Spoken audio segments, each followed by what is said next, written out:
The Pentagon is considering reducing its active-duty military personnel by as much as 90,000, a move spurred by shrinking defense budgets and fiscal pressures. As per reports from Military, a prominent outlet for U.S. military and veteran affairs, internal discussions are focused on scaling back the armed forces to between 360,000 and 420,000 soldiers, a significant decrease from the current 450,000. This potential cutback follows recent directives from newly appointed U.S. Secretary of Defense, Pete Hegseth, who has called for an 8% reduction in defense spending over the next 5 years.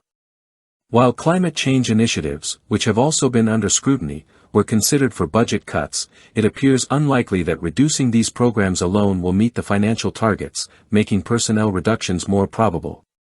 The specifics of where and how these cuts might be implemented remain unclear. However, there is growing concern among some defense officials that such a drastic reduction in troop numbers could exacerbate ongoing recruitment challenges, particularly in attracting and retaining skilled professionals in the military. One of the leading voices advocating for a smaller military is Austin Dahmer, a senior political figure within the Department of Defense. In 2023, Dahmer published a compelling argument suggesting that reallocating funds from the Army to the Air Force and Navy would be more beneficial in modern warfare, especially in the context of potential conflicts with China.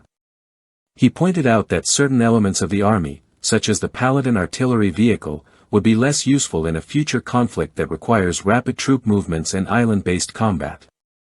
The broader defense budget landscape also highlights Hegseth's 8% cut plan, which is not expected to affect critical operations along the U.S. southern border, nuclear modernization efforts, missile defense systems, or the procurement of kamikaze drones.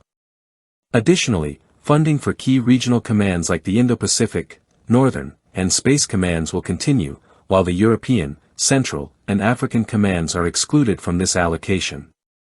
The Pentagon's projected budget for 2025 stands at approximately $850 billion, and if the proposed cuts are enacted, the savings could total tens of billions of dollars over the next 5 years. This move reflects the Pentagon's ongoing efforts to balance fiscal responsibility with maintaining national defense readiness.